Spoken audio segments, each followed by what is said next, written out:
of the mechanistic, eugenic, and hygienic aspects of the future. What I have had in mind in the course of these reflections has been to cast light upon the form that social thinking should take today. I should like now to add something to what we have already discussed that may make it possible for you to lift these ideas to a higher level. This is really necessary, just because of the special demands of the spirit of our epoch.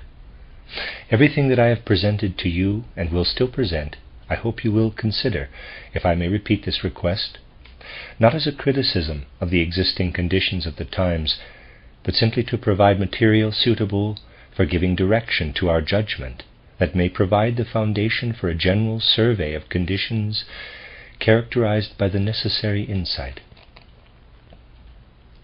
The spiritual scientific point of view cannot be that of providing a social critique, but solely that of calling attention to these things without pessimism or optimism. Yet this fact compels us, naturally, to use words that will be understood by some persons to be intended as criticism of one or another of the social classes. Such is not the case.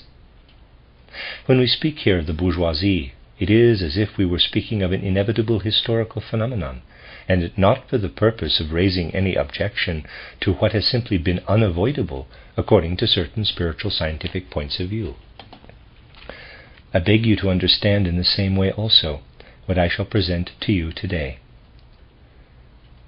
Let us take as our point of departure the comprehensive motive force that underlies in powerful form the present social demands of the proletariat, just as it underlies all or many human movements.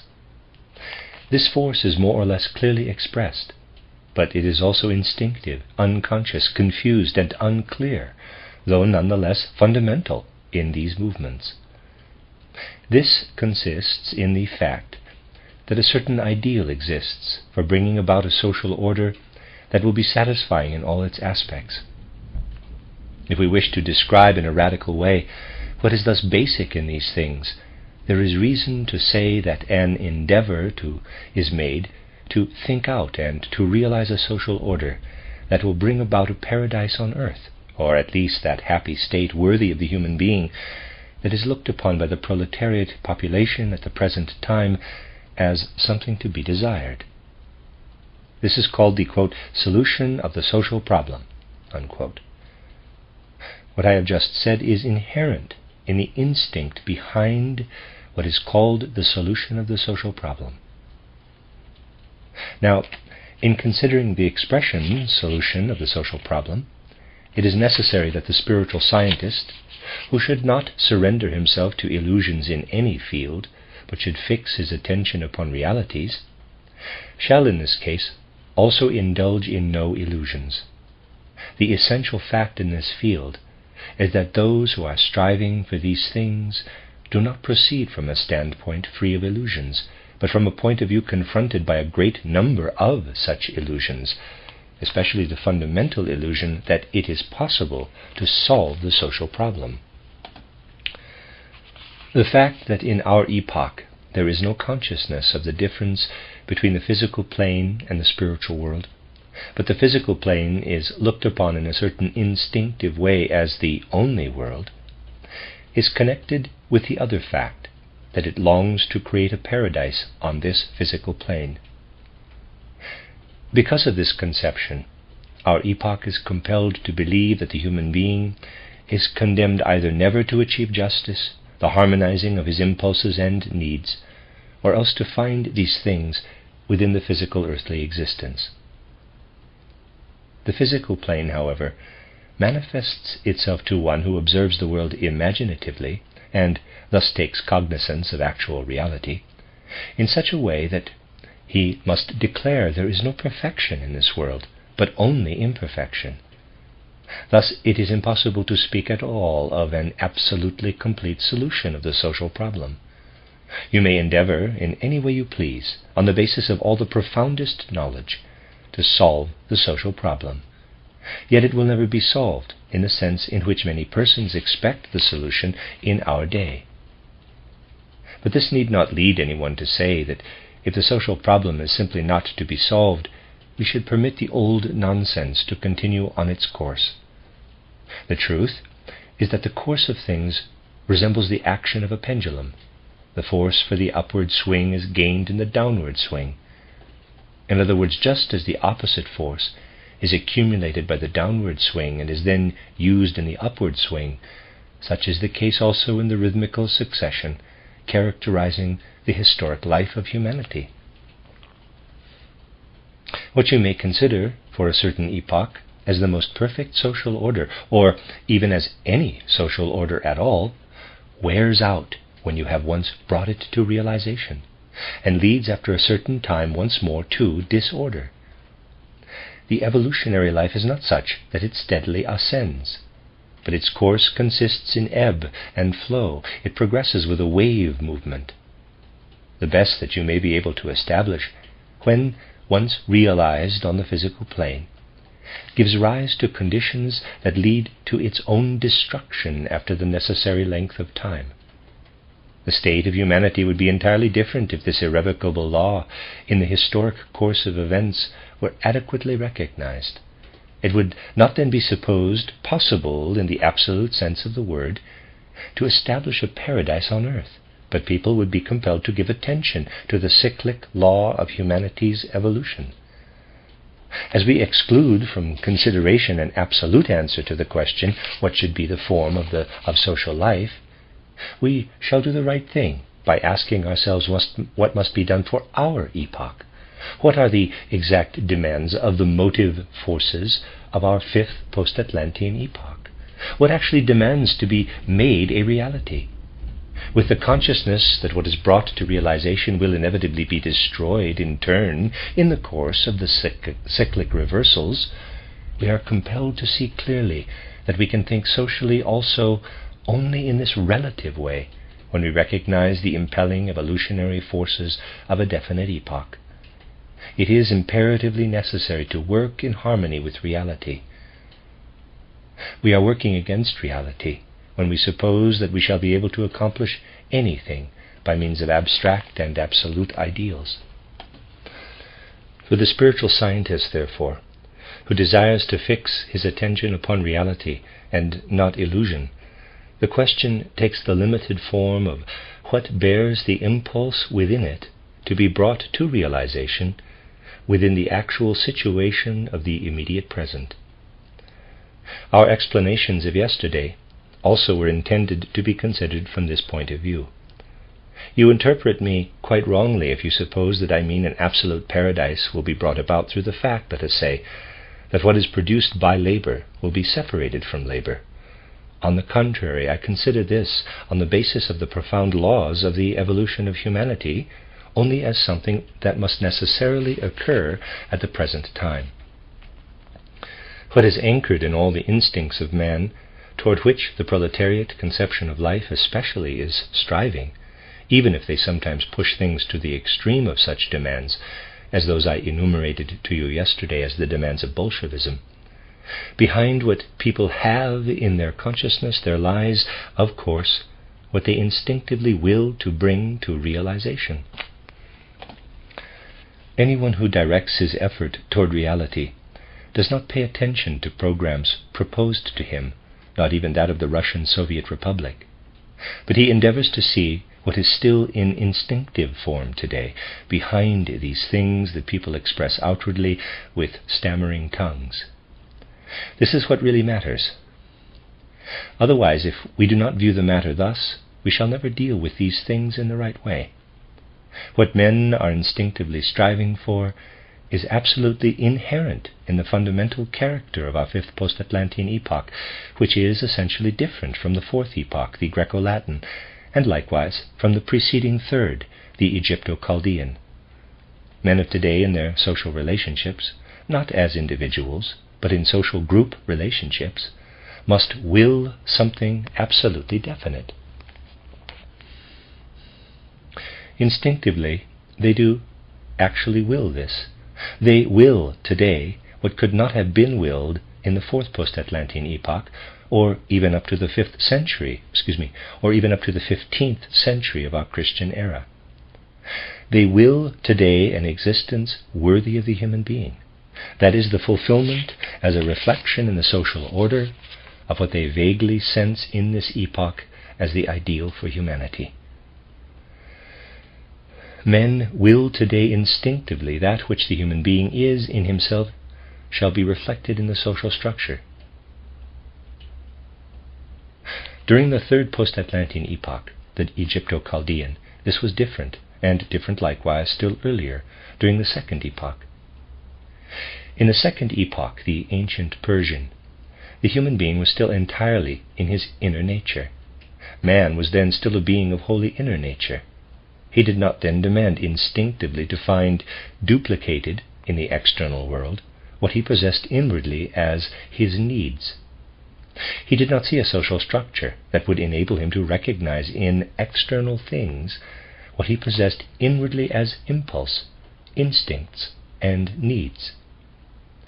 Then came the third post-Atlantean epoch, the Egypto-Chaldean, and the human being demanded that part of his being that was connected with his head should appear to him in the mirror of external social reality. So we observe that from the third post-Atlantean epoch on, from the Egypto-Chaldean epoch, the endeavor was made to achieve a theocratic social arrangement, in which everything pertaining to theocratic social institutions was in some way permeated by religion. The rest remained still instinctive. What was connected with the second man, the breast and breathing man, and what was connected with the metabolic man, remained instinctive. The human being did not yet think at all of seeing these reflected in the mirror of the external order. In the ancient Persian epoch, there was also only an instinctive religion, guided by those initiated in Zarathustrianism. But everything that the human being developed was still inward and instinctive. He did not yet feel any need to seek things in external reflection in the social structure. He began during the period that ended approximately with the founding of the ancient Roman kingdom, the actual year was 747 BC, to demand that what could live as though in his head should be found again in the social order. Then came the epoch that began in the 8th century, 747 BC, and ended in the 15th century AD, the Greco-Latin epoch. Man then demanded that two members of his being, the head and the rhythmic, breathing breast man, should be reflected externally in the social structure. What constituted the ancient theocratic order, but now only in an echo, had to be reflected. As a matter of fact, the real theocratic institutions bear a close resemblance to the third post-Atlantean epoch, and this includes even the institutions of the Catholic Church. This continued, and something new was added to it that was derived especially from the Greco-Latin epoch. The external institutions of the res publica, those institutions that have to do with the administration of the external life, so far as justice and injustice and such things come into consideration, were added. Man now demanded as regards two members of his being that he should not only bear these within himself, but should see them reflected externally as in a mirror.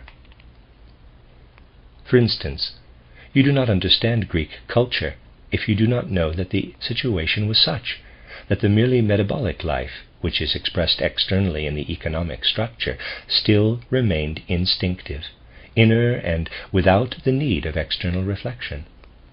The tendency to demand an external reflection for this appeared first in the 15th century of the Christian era.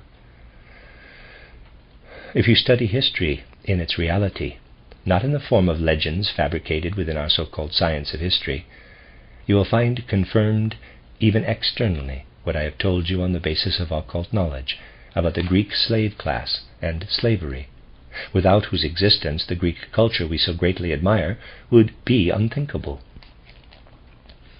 This can be conceived as existing in the social structure only when we know that this whole fourth post-Atlantean epoch was dominated by the striving for an external system of institutions in the field of law and religion, but not yet for any other than an instinctive economic order. It is our own epoch, the time that begins in the 15th century of the Christian era, in which the demand was first made to see the whole three-membered human being as a picture also in his external social structure. We must therefore study the three-membered human being today, since for the first time he develops a threefold instinct to have in the external structure, in the community structure, what I have mentioned to you. That is, firstly, a spiritual sphere, which has its own administration and its own structure. Secondly, a sphere of administration, of security and order, a political sphere, that is likewise self-sufficing. And thirdly, an economic sphere, because our epoch demands for the first time this economic sphere in external organization. The demand to see the human being brought to realization and pictured in the social structure arises as an instinct in our epoch. This is the deeper reason why it is no longer a mere economic instinct that is at work. The economic class that has just been created, the proletariat, strives toward the goal of setting up the economic structure externally, just as consciously as the fourth post-Atlantean epoch set up the administrative structure of the system of laws, and the third post-Atlantean epoch, the Egypto-Chaldean, the theocratic structure. This is the inner reason. Only by giving attention to this inner reason can you judge rightly the conditions of the present time, and you will then understand why I had to present to you this threefold social order a week ago. It has certainly not been invented as programs are invented today by innumerable societies, but it is asserted on the basis of those forces that can be observed if we enter into the reality of evolution. We must come to the point, for time is pressing. Let me read that again, sorry. We must come to the point, for time is pressing in that direction, when the impelling evolutionary forces within the development of humanity shall really be understood concretely and objectively. Time is pressing in that direction. People still struggle against this. It is really astonishing, even if we observe those who make the furthest advance. A short time ago a book was published entitled Letters of a Lady to Walter Rathenau concerning the transcendence of coming events. All sorts of things are, of course, discussed in this book. For example, quote, "It is the intention of this pamphlet to publish the essential intuitional contents of epistolary writings. Personal communications have been excluded, since they have no immediate relationship to this. The result is the elimination of the fragmentary letter form, and thus also the constant repetition of the customary salutations and conclusions. A lady endowed as a seeress communicates here to the author of the book, title of Things to Come, her unusual experience and knowledge in regard to the new soul of the time and the new birth of the world. The powers of the future struggling today for a higher form of life manifest themselves here in an individual human destiny as the experienced reality of the new soul powers." End quote. It is strange that many things are here spoken of, but one observes something curious. The lady discovers that man can develop higher spiritual faculties, and that genuine realities can be perceived only by means of these. The book really comes to an end with this. Its last chapter is entitled Cosmic Conclusions Regarding the World Soul and the Human Soul. But the book proceeds no further than to the insight that a person can possess higher faculties, and not to the point of telling what he actually perceives by means of these higher faculties.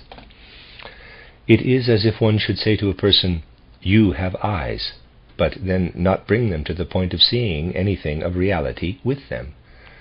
A strange attitude is taken by certain persons with reference to spiritual science. They actually shrink back in terror, even if we merely begin to speak of what can be seen. One should like to say to an author such as this lady, "You admit that higher faculties may evolve in the human being. Spiritual science exists in order to report what one sees, precisely in connection with important matters, if these higher faculties are evolved."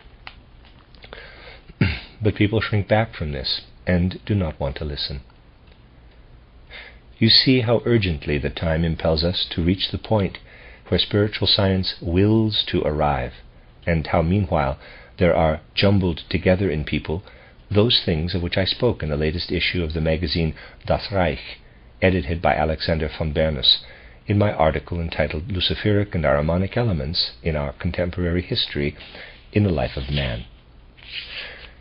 This is all in such a tangled mass in the human soul that even those who admit that it is possible to see a spiritual reality as a genuine reality that can be beheld regard as a fantastic person anyone who speaks concretely of such a spiritual reality. I have referred to this lady simply because she is not a unique phenomenon. What appears in her appears in many individuals. It is actually a characteristic of the time that even though people feel impelled to look beyond the ordinary external reality, they still withdraw and refrain from doing so. In this book, for example, attention is called to a certain relationship between human beings and cosmic forces. But one should not try, let us say, to explain to these people the content of my book titled An Outline of Occult Science, in which these relationships are expounded. They then shrink back. But we do not gain an insight into social matters, which must be considered, as I have told you, if we simply admit that it is possible to see and do not consider what can be seen. It is of enormous importance to realize this. Otherwise we shall always make the mistake already pointed out in the first sentences I uttered today of making an absolute principle out of something that is valid concretely for the individual single case. So that the question is asked, for example, in regard to the social problem, how must human institutions be set up throughout the world? But this question is really not presented to us. Human beings in various parts of the earth differ from one another, and in the future this differentiation will increase. Utterly unreal thoughts are expressed by one, therefore, who supposes that it is possible to proceed socially in the same way in Russia, China, South America, Germany, or France. Such a one expresses absolute thoughts where individual and relative thoughts alone correspond with reality. It is extremely important that this fact be clearly seen. During recent years, when it was so important that these things should be understood in the appropriate places, it has been a source of great distress to me that they have simply been misunderstood. You will recall that I drew a map here 2 years ago that is now becoming a reality, and I did not show this map only to you. I presented the map at that time to explain how the impelling forces are moving from a certain side, since it is a law that if we know these impelling forces, if we take cognizance of them, if we grasp them in our consciousness, they may be corrected in a certain way and given a different direction. It is important that this should be comprehended. But no one in a responsible position has taken cognizance of these things, or taken them earnestly in the real sense of the word. Present events certainly show that they should have been taken earnestly. Now the fact that must be taken into consideration in connection with these things is that in regard to certain fundamental laws of world evolution, nothing is actually known in a comprehensive way such that this knowledge is brought into external application anywhere except within certain secret societies of the English-speaking peoples. This is something that it is important to observe. Secret societies among other peoples are fundamentally only a matter of empty phrases. Secret societies among the English-speaking peoples, on the contrary, are sources from which truths are acquired in certain ways by means of which things can be guided politically. I may speak of them some time, but it would take us too far afield today. Thus we may say that those forces flowing from these secret societies into the politics of the West move actually in accordance with history. They reckon with the laws of historic evolution. It is not necessary that in external matters everything shall be correct, even to the dotting of the last I. What matters is whether the person proceeds in accordance with historic evolution in an objective sense, or whether he proceeds as a dilettante, following his arbitrary notions. The politics of Central Europe, for example, were predominantly amateur politics, utterly without relation to any historical law. The politics that were not amateurish, that followed the facts, or, if I may use the crass expression, professional politics, were those of the English-speaking peoples, the British Empire and its annex, America. This is the great difference, and this is the significant point that must be clearly seen. Its importance lies in the fact that what was known in those circles is actually flowing into the world of reality. It also flows into the instincts behind those persons who occupy positions as political representatives, even if they act only out of political instincts. Behind these are the forces to which I am now referring. You need not inquire, therefore, whether Northcliffe or even Lloyd George is initiated to one degree or another into these forces. This is not what counts. The decisive question is whether or not there is a possibility that they may conduct themselves in accordance with these forces. They need to take up in their instincts alone what runs parallel with these forces. But there is such a possibility. This does happen. And these forces act in the general direction of world history. This is the essential point, and it is possible to act successfully within the interrelationships of world history only when one really takes up into one's knowledge what is going on in this manner in the world. Otherwise, the other person, who is acting knowingly in accordance with world history, or causing such action, always has the power, while the one who knows nothing of it is powerless. It is in this way that power may master powerlessness. This is an external occurrence. But the victory of power over powerlessness in these things depends, in the last analysis, upon the difference between knowing and not knowing. It is this that must be clearly grasped. It is important also to see that the chaos now in its initial stages in the East and in Central Europe demonstrates how terrible everything was that pretended to bring political order into this chaos, but has now been swept away. But what is happening now in Central and Eastern Europe demonstrates that nothing but dilettantism permeates public life in this region. In the West, among the English-speaking population of the world, there is dominant everywhere by no means dilettantism, but, if I may be permitted to use the crass expression, an expert consideration of these things. This is what will determine the form of the history of the coming decades. No matter what lofty ideals may be set up in Central and Eastern Europe, no matter how much goodwill may be manifested in one or another set of programs, nothing will be accomplished in this way if people are not able to take their departure from the motive forces that are derived in the same, or even in a better way, from the other side of the threshold of consciousness, just as the motive forces of the West or the English-speaking peoples are taken in the last analysis from the other side of the threshold of consciousness.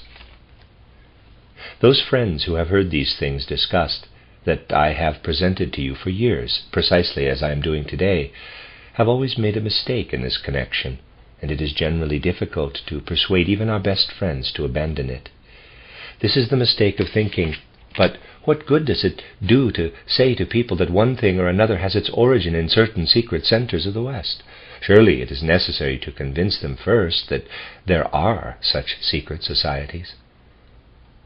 It has often been thought that the most important thing would be to awaken the conviction that such secret societies exist. But this is not what should receive primary consideration.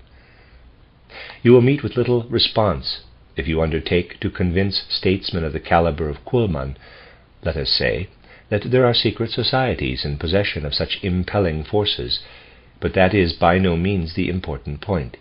Indeed, it is a blunder when this is considered fundamental. The fact that this is considered fundamental is due to the affectation of mystery brought over from the bad habits of the old Theosophical Society, and still to be found even among anthroposophists. If anyone utters the word secret or occult and is able to refer to anything whatsoever that is secret or occult, what an altogether special distinction he thus confers upon himself. But this is not something that can produce favorable results when we are dealing with external realities. What matters is that we shall show how things occur and simply point out what anyone can understand with his sound common sense. Within these within those societies dealing with such occult truths as have a bearing upon reality, the principle was observed, for example, that after the empire of the Russian Tsar had been overthrown for the benefit of the Russian people, a political course would have to be pursued that would provide an opportunity to undertake socialistic experiments in Russia. People will not undertake them in Western countries, because in those regions they are not considered advantageous or desirable. So long as I simply assert that this has been stated in secret societies, it may be doubted. But if it is pointed out that the whole direction of politics is such that this principle evidently underlies it, people are then within reality with their ordinary sound common sense. The important matter is that a feeling for reality should be awakened. What has been developed in Russia is fundamentally only a realization of what has been purposed in the West.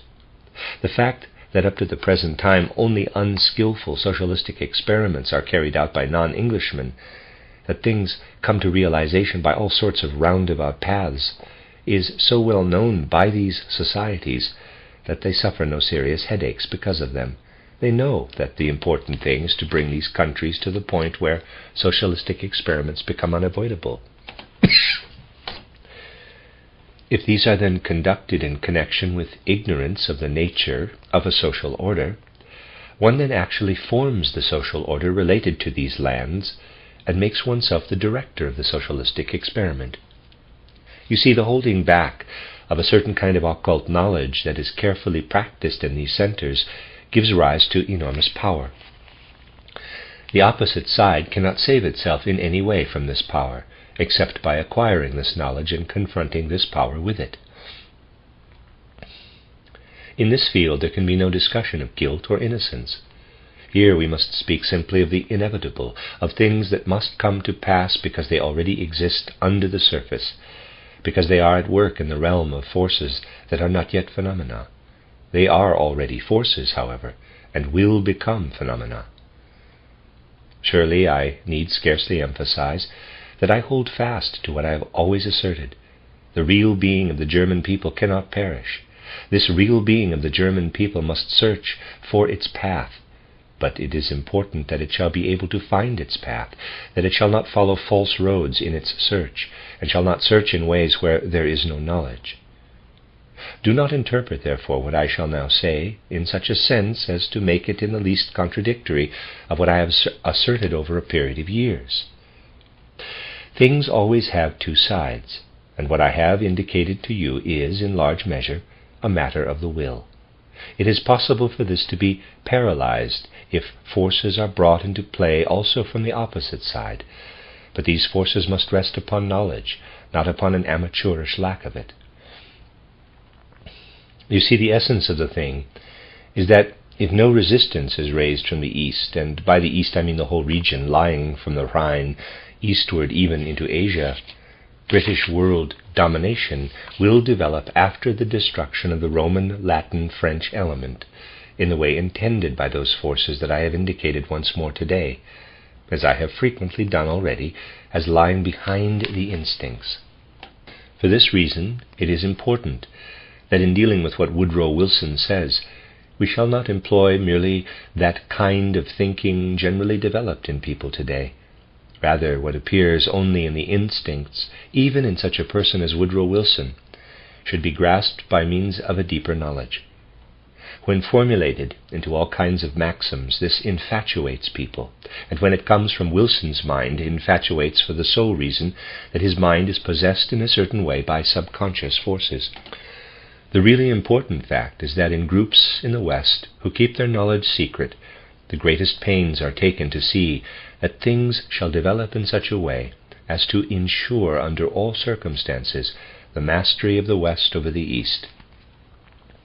Whatever people may say today on the basis of their consciousness, the goal striven for is to establish a caste of masters in the West and a caste of economic slaves in the East, beginning with the Rhine and extending eastward all the way into Asia. This does not mean a caste of slaves in the ancient Greek sense, but a caste of economic slaves organized in a socialistic way to take up all sorts of impossibilities in the social structure that then shall not be applied among the English-speaking peoples. The essence of the matter is to make the English-speaking peoples into a population of masters of the world. Now, this is rightly thought out from that side in the most comprehensive sense.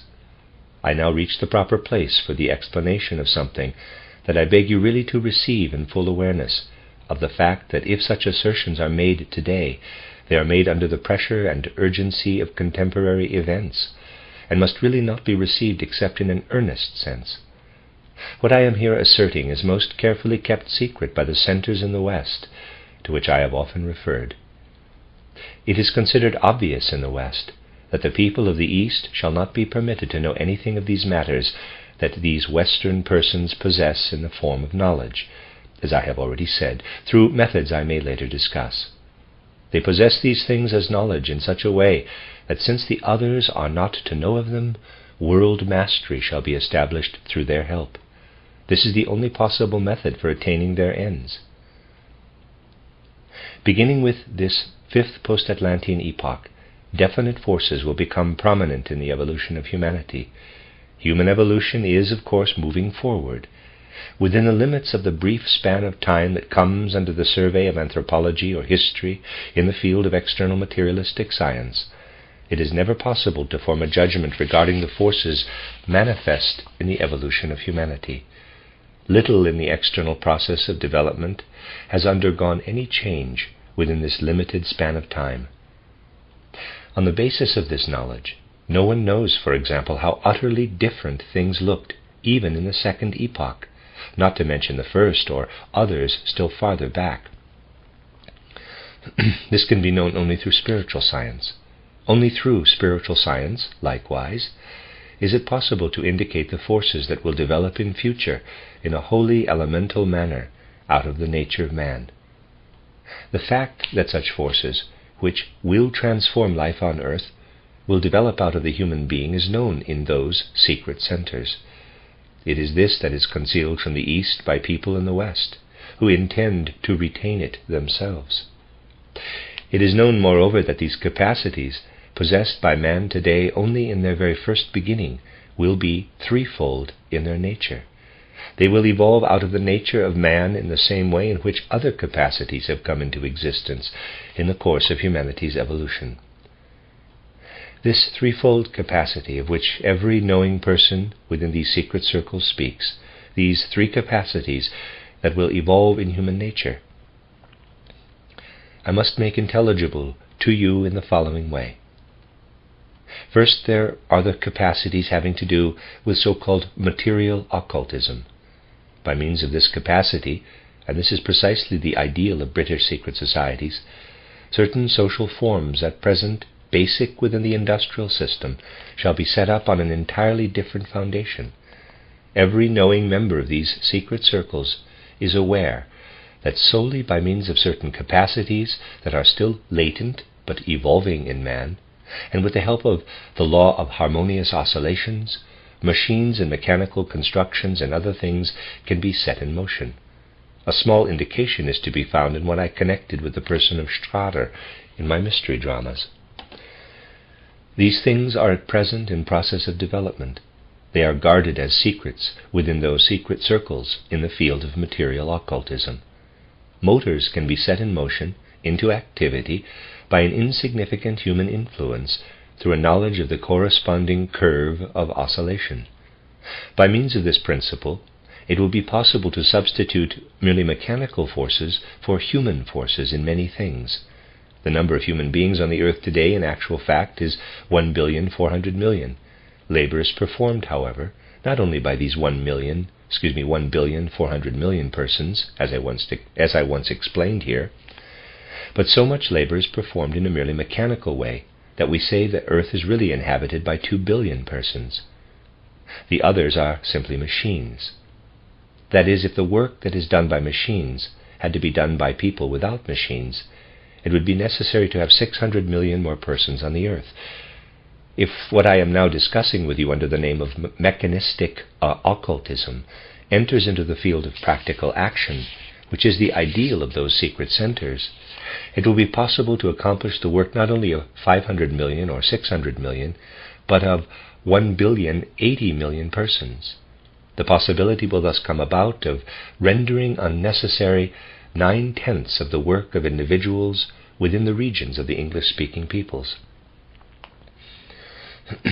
Mechanistic occultism will not only render it possible to do without 9/10 of the labor still performed at present by human hands, but will give the possibility also of paralyzing every uprising attempted by the then dissatisfied masses of humanity.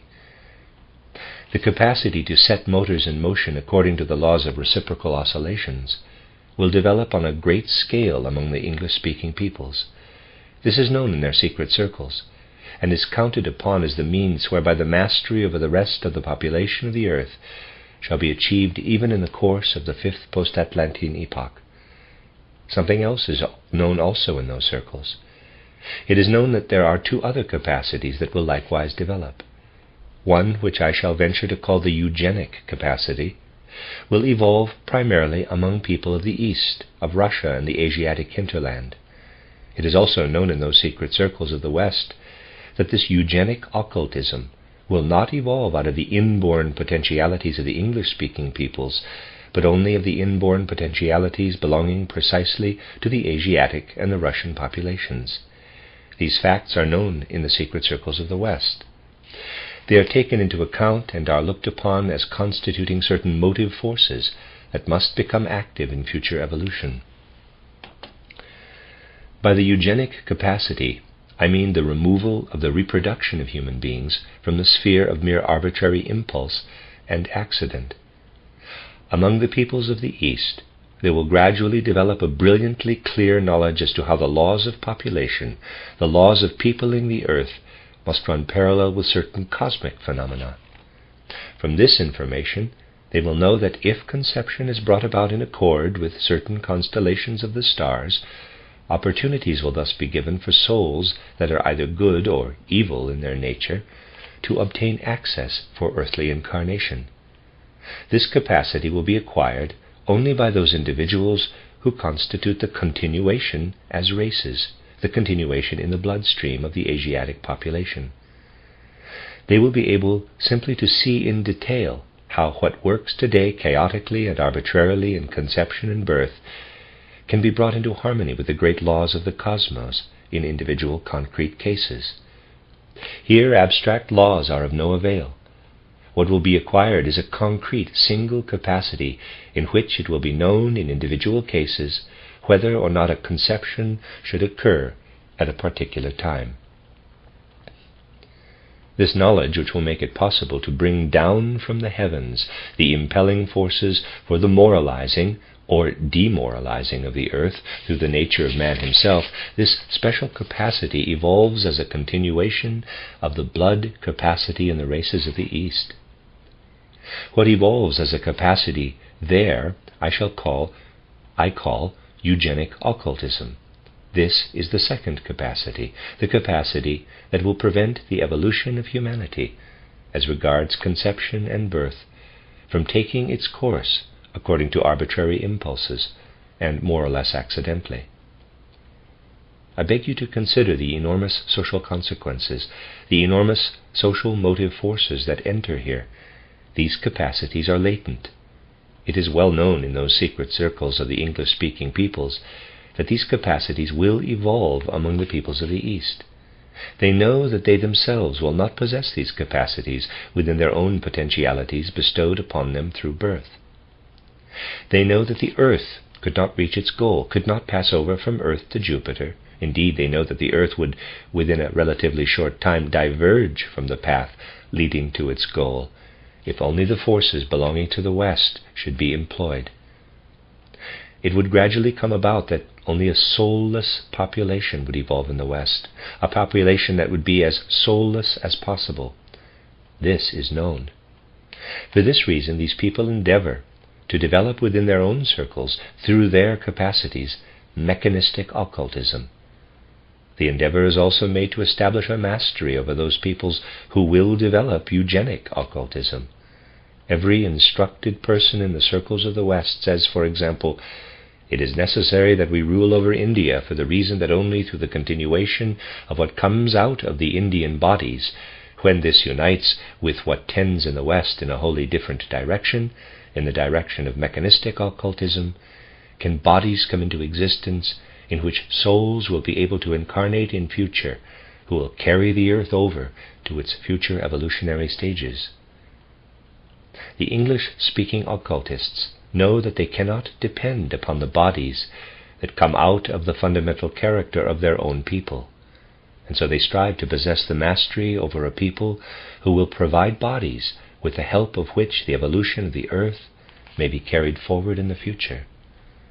The American occultists know that they can never carry over into the future what they will carry over unless they nurture what will develop in the form of bodies for the future within the Russian population through its eugenic occult potentialities, unless they gain the mastery of this, so that a social union can gradually come into existence between their own decadent race characteristics and the germinating psychic race characteristics of European Russia. I must speak to you also regarding a third capacity, which is latent today but which will evolve. This is what I venture to call the hygienic occult capacity. Now we have all three: the materialistic occult capacity, the eugenic occult capacity, and the hygienic occult capacity. This hygienic occult capacity is well on its way and will not be long, relatively speaking, in arriving. This capacity will come to maturity simply through the insight that human life, in its course from birth to death, progresses in a manner identical with the process of an illness. Processes of illnesses are, in other words, only special and radical transmutations of the quite ordinary normal life process, taking its course between birth and death, except that we bear within ourselves not only the forces that create illness, but also those that heal. These healing forces, as every occultist knows, are precisely the same as those that are applied when a person acquires occult capacities, in which case these forces are transmuted into the forces of knowledge.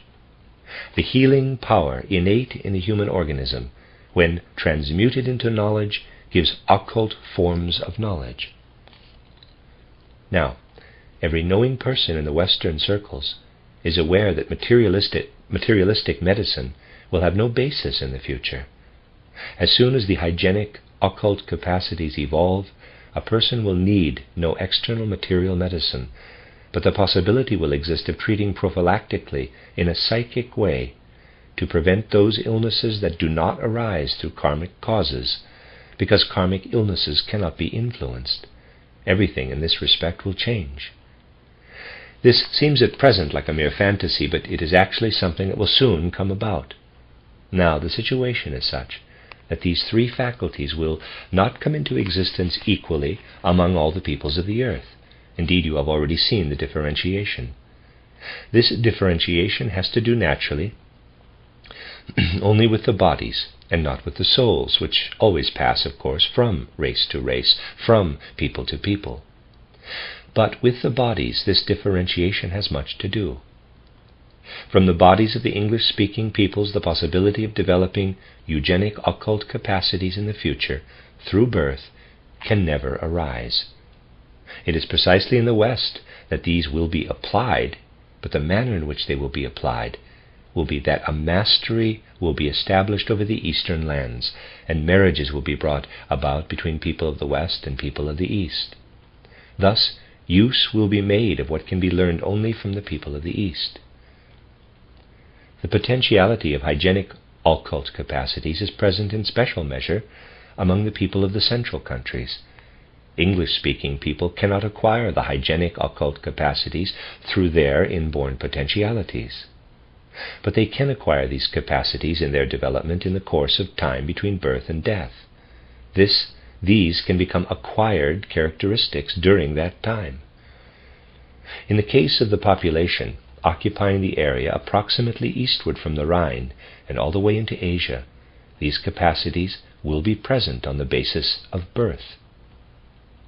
The population of the central countries cannot acquire the eugenic occult potentialities through birth, but may acquire them in the course of their lives if they become apprentices of the people of the East. It is in this way that these capacities will be distributed. The people of the East will have not the least capacity for material occultism.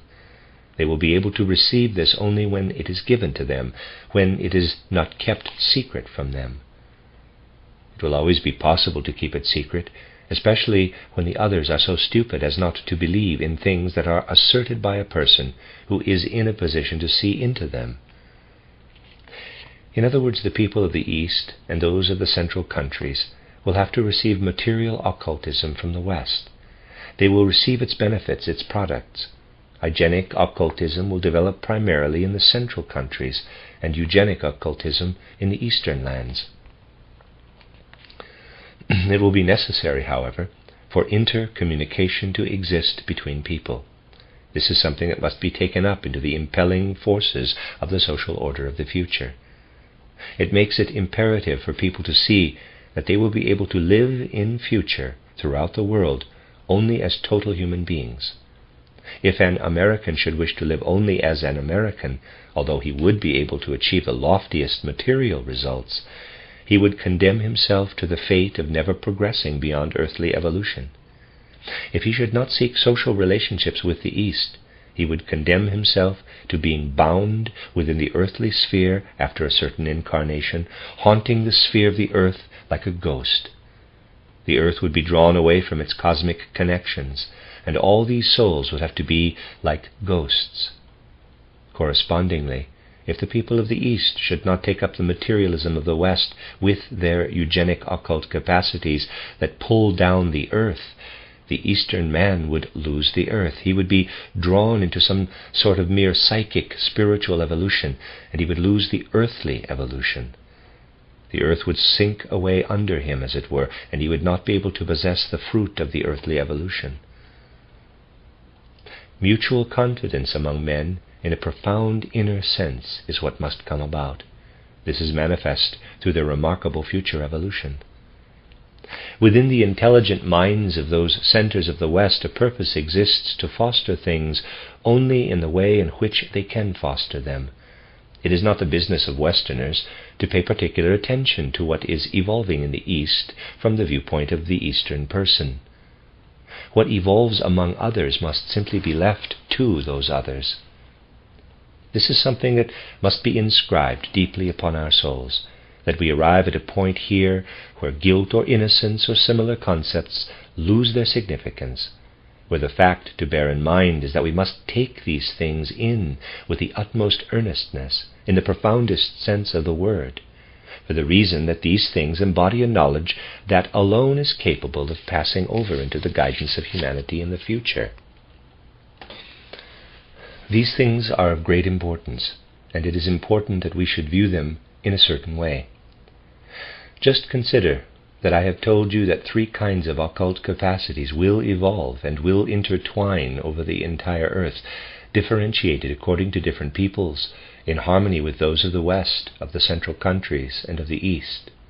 I have said, indeed, that they will so intertwine that the people of the West will possess the potentialities of material occultism from birth, but will be able to acquire hygienic occultism, that those of the middle countries will possess through birth primarily the potentiality for hygienic occultism, but they will be able to acquire for themselves, if it is given to them, a material occultism from the West and a eugenic from the East, that those of the East will possess from birth the potentiality for eugenic occultism, but will be able to acquire for themselves from the middle countries hygienic occultism.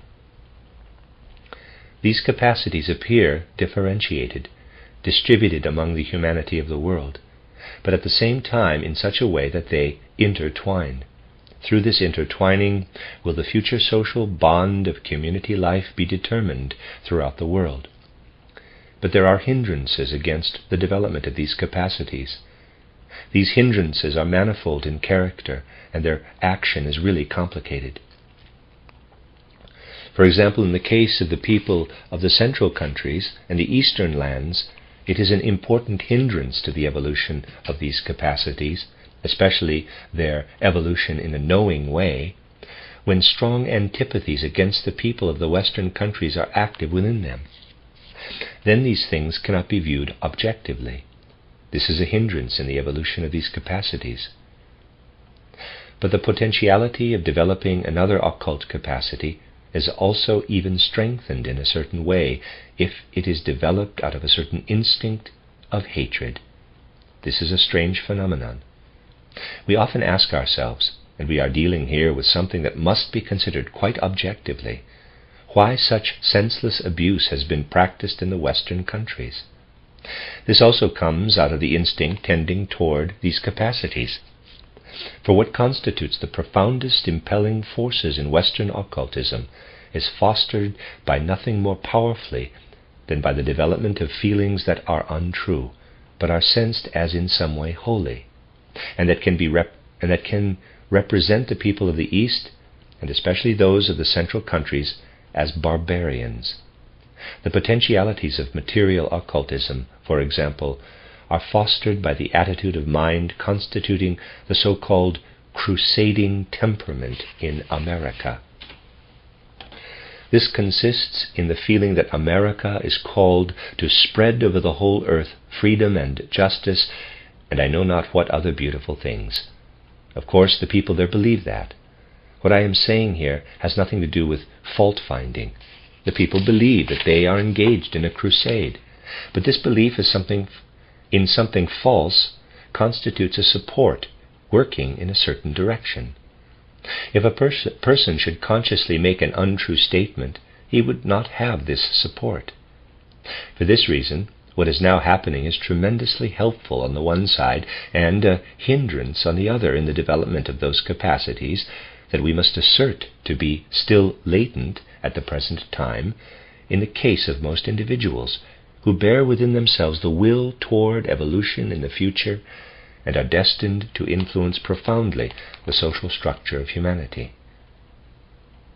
Just think how everything that is happening at the present time is rendered luminous and transparent with understanding and insight when you fix your attention upon those backgrounds and realize clearly that the subconscious instincts dealt with in our reflections lie back of everything that is constantly uttered today in a conscious way.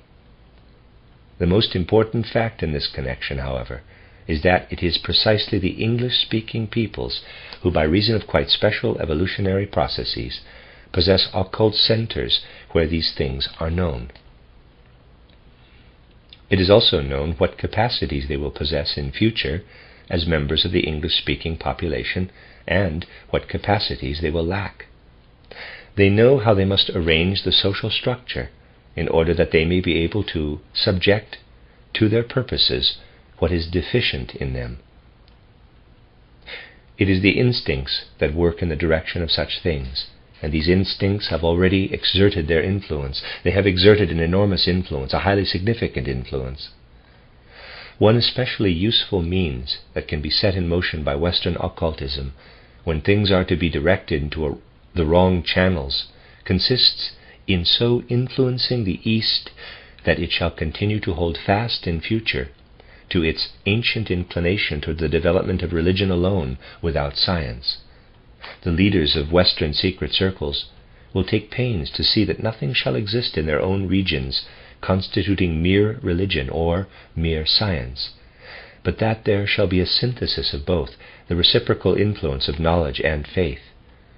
They will also take pains to see that this science shall work only in secret, that it shall permeate, for example, only the more important affairs of humanity and the political guidance of the world through the achievement of world dominion by the British. Contrariwise, if the East refrains as completely as possible from permeating religious conceptions with science, this will be enormously helpful in the spread of this world dominion. Now just consider how everything Russian favors precisely this Western effort. The aspiration to be pious still continues in Russia, but not an aspiration to permeate the content of this piety with a science of the spirit. The aspiration remains, in a certain way, within an unclear mysticism, which would constitute an excellent means for supporting the dominion over the East that is willed by the West. From another point of view, what is undertaken is to render science, which belongs to the earth, as theistic as possible. Just here, the future of the English-speaking peoples has been most fruitful in recent times. They have achieved something tremendous by spreading throughout the world in a fundamental sense their scientific trend. That is, science void of religion, atheistic science. This has become the ruling power over the whole earth. Goetheanism, which is the opposite of this, quite consciously its opposite, could not develop even in the country of Goethe himself. It is an almost unknown affair in Goethe's own land.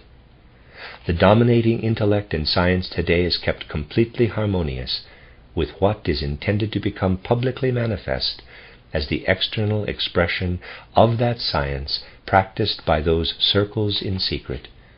They are, however, practiced there as a synthesis between science and religion.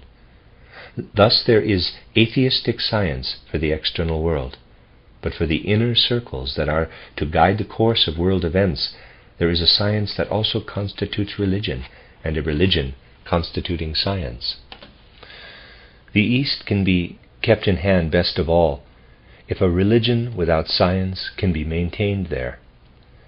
The central countries can be kept in hand best if there can be grafted upon them a science void of religion, since religion cannot be grafted upon them. These things are aided in full consciousness by those who constitute the knowing ones within the circles we have mentioned, and instinctively by the others. Since the ruling powers of the central countries, surviving from ancient times, have been swept away, there is nothing at present in the central countries that can be put in their place. This makes it extraordinarily difficult, too, to form a correct judgment of the whole state of things at present in its world historical setting. The whole world has been occupied with the question of guilt and of causes in connection with this war catastrophe. But all things will be illuminated only when we consider them against the background of the effective forces that do not come to manifestation in the external phenomena. Precisely for the reasons that have been set forth today, it is not possible to form opinions in regard to these things according to the categories, the thought categories, within which judgments are generally formed when the question of guilt or innocence is raised. I am fully aware that at the present time, when Wilson has actually been called the Pope of the 20th century, not in a disparaging but in an approving sense, on the ground that he is justifiably the lay Pope of the 20th century, I am well aware that even in the central countries a confused judgment will gradually develop in regard to the course of this war, as it is called, for the reason that the correct statements of the questions are overlooked. Every document will confirm what I am saying, but they must be viewed in the light of what underlies them. It is most of all necessary to be able to form a judgment which cannot be reached in this case by anyone except the person who can throw some light upon these things from beyond the threshold.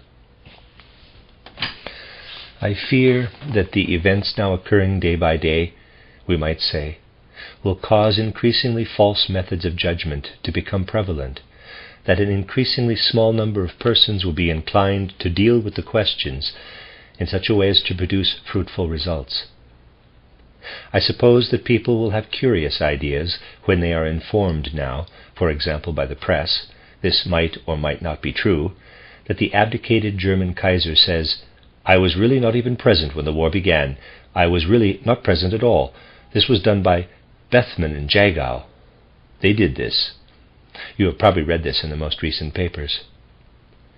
It is naturally unheard of that such a statement has been made by this mouth, obviously unheard of, but secretly influenced judgments, which are pushed into false ways by such things, are present everywhere.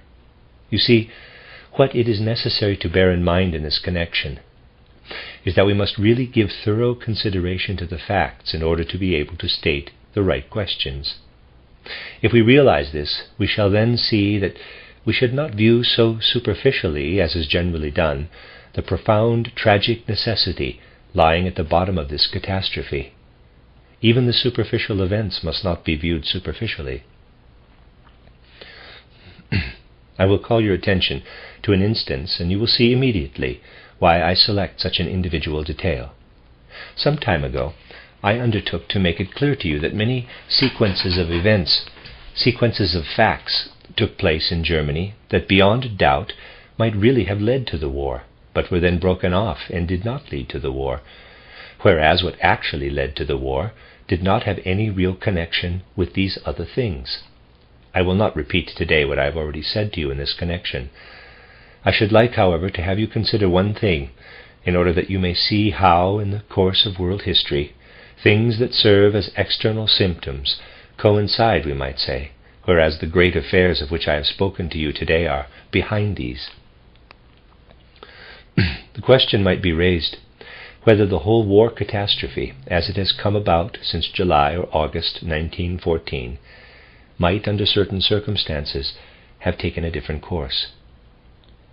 I shall not enter at present into the question whether or not this catastrophe, as such, could have been avoided. We shall have to turn to another page for that. But I will raise the question whether this catastrophe might have taken a different course. Now, it might have taken a different course. This is entirely conceivable, although there is nothing more than a methodological value in such statements after the event. It is entirely conceivable, both on the basis of the events and also on the basis of the occult backgrounds, that the whole catastrophe might have taken a different course. We have to form judgments according to a series of strata. What I am saying is valid only as regards a certain stratum of the facts. Within this stratum of the facts, something like the following might be arrived at in our judgment. We might say that it is conceivable that the war might have begun in 1914 in such a way that the German army would have marched toward the east, and there would have been a time of waiting to see whether a beginning of war in the east would have led likewise to war in the west. It is conceivable that the main body of the German army might have been led against Russia and a mere defensive position taken up in the west, and that the Germans would then have waited to see whether or not the French, who were not bound in such a case by any treaty, would have attacked. The French would have had no obligation imposed upon them by a treaty at that moment, if there had been no declaration of war in the east, but the Germans had simply waited for the Russian armies actually to attack. They would certainly have attacked. There can be no doubt that they would have attacked.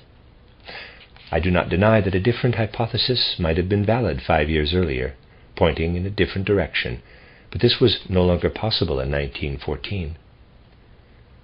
Within this stratum of the facts, it is possible to conceive that the war might have taken its main direction toward the east. This might have been possible. Yet as things were, it was impossible. In spite of everything, it was still actually impossible, for the reason that there was no plan of campaign with reference to the east. The idea had never been conceived that the event, the casus belli, could take place in any other way than that Germany would be provoked into an attack against Russia, and that the condition attaching to the treaty between Russia and France would thus apply to France, so that Germany would have to wage a war on two fronts. Under the influence of the axiom that had taken form in the German system of strategy from the beginning of the 20th century, every consideration began with the idea that this war on two fronts could not be conducted in any other way than offensively. The only plan of campaign existing was to force France into a separate peace by means of a sudden invasion toward the west through Belgium.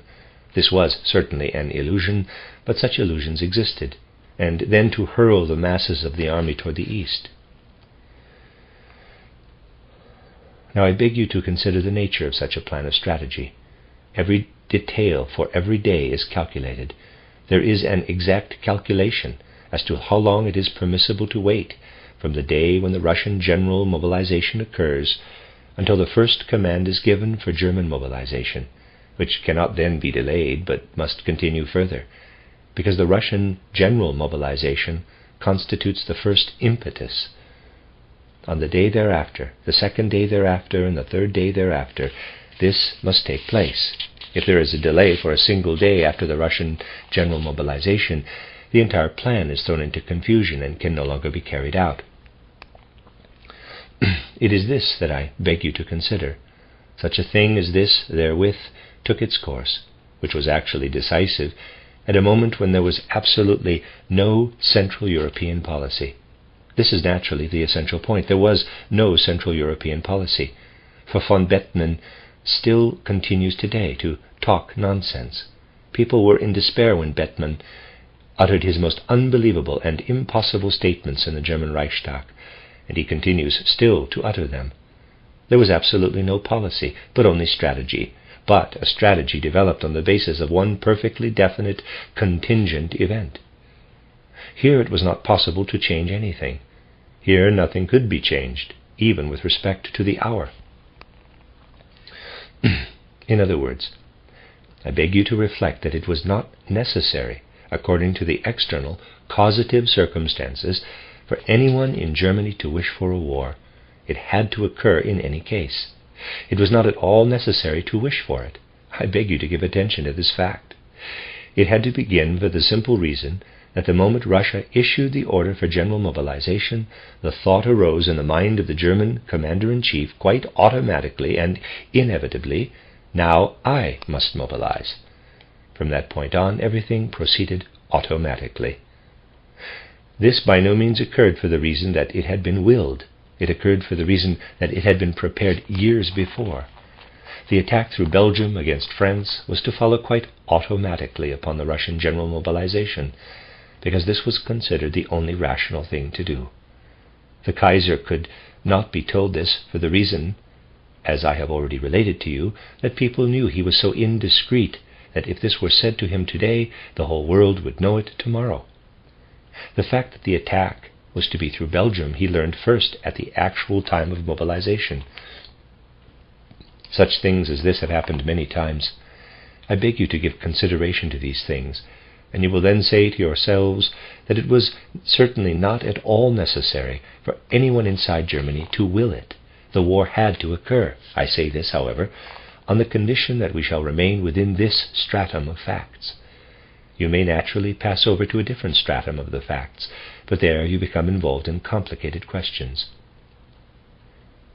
The facts are such that something great that becomes a catastrophe for humanity reminds us of the story of the good rector Kaltenbrunner that I related to you in connection with Hämmerling. Recall how I related this to you. I said to you that if we let our minds rest upon the poetic personality of Robert Hämmerling and understand him, we shall say to ourselves that what is effective in this personality is due in great measure to the fact that he went to Triest at a certain definite time as a teacher in a German secondary school, and that he was able to go from there on vacations to Venice. In other words, that he came to the shore of the Adriatic.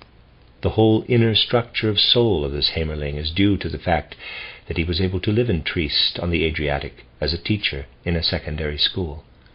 This was the only thing he could do according to the preceding course of his development. How did he happen to go there? I told you that while he was a substitute teacher in Graz, he wrote an application for a position that had become vacant in Budapest. Now, just consider this. He sent an application there. If the official had received this and approved it, Hämmerling would have spent the whole 10 years in Budapest. His entire poetic personality would have been eliminated. It would not have existed. Anyone who knows this personality knows that this is true. How did it come about that he did not go to Budapest but to Triest? The good rector Kaltenbrunner, to whom the application had first to be delivered, forgot all about the matter and left the application in his desk drawer so long that the position in Budapest was filled. After the position was filled and Hämmerling said, "Good heavens, I should have been so happy to get that position in Budapest," the good rector Kaltenbrunner blushed and said, "Bless my soul, I completely forgot your application. It is still lying in my desk drawer." So Hämmerling was saved from going to Budapest.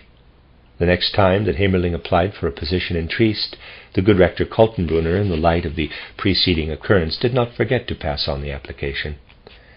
Hämmerling came to Triest, and thereby became the Hämmerling. Now I ask you whether the good rector Kaltenbrunner gave Hämmerling his place in the world as a poet. Yet there is no other primary cause among the external phenomena to explain this. except that Hemeling became the real Hemeling through the fact that the good Kaltenbrunner, rector in Graz in Steiermark, blundered.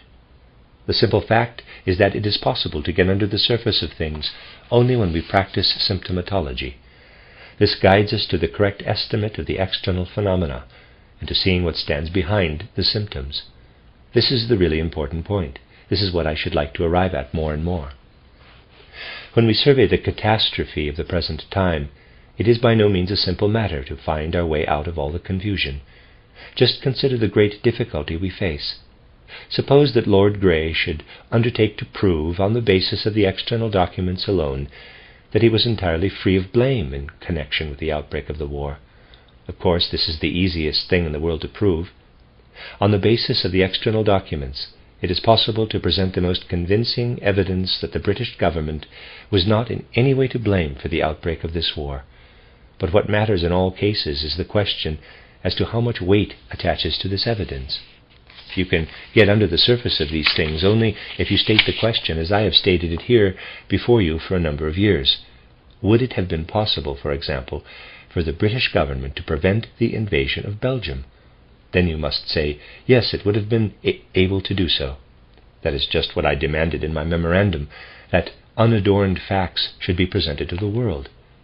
These would naturally have brought it about that the gentleman, who has now deserted and gone to Holland, would even then have been obliged in some way to vanish. Perhaps this has something to do with the fact that my memorandum has received so little favorable response, even in the case of those who could have formed a judgment of it. But I demanded that the events should be narrated from minute to minute, unadorned, without any coloring, the events that occurred at the same time in Berlin and in London between 4:30 Saturday afternoon, you know, mobilization was ordered in Berlin at about 4:30, between 4:30 on Saturday afternoon and 10:30 that night.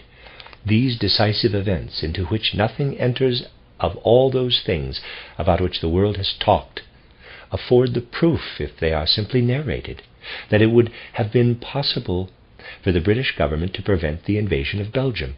It was not prevented. For that reason, at 10:30 Saturday night, the only command to which His Majesty had aroused himself, contrary to the will of German strategy, this only command, that the army should be halted, that it should not be made to march toward the west, but should be made to take a defensive position in the west. This sole order was countermanded at about 10:30 Saturday night, and the whole strategy was adhered to. But the events must then be truly related from minute to minute, the facts merely narrated, which occurred between Saturday afternoon at 4:30 and Saturday night at approximately 10:30. From this there will then naturally result an entirely different picture. Most important of all, it will lead to the correct formulation of questions. It is to be feared that the public in all parts of the world will permit itself to be influenced by what is discovered in the archives, but the particular decisive facts that occurred between 4:30 on Saturday afternoon and 10:30 Saturday night will probably never find their way out of the archives to the world. They have apparently never even been written down. That is, they have actually been written down, but in such a way that the writings will never be found in the archives. You see, it is discretion in forming judgments that must also be attained. If this discretion in forming judgments can be gained, it will be a great help toward the development of those latent capacities of which I have spoken to you today, which must develop in the future of humanity, differentiated in a threefold way in the various parts of the world. You will then discover that what I described to you a week ago as the only justifiable solution of the social problem, so far as we can speak today in the sense indicated of such a solution, was by no means developed from mere intellectual ideas as an abstract program.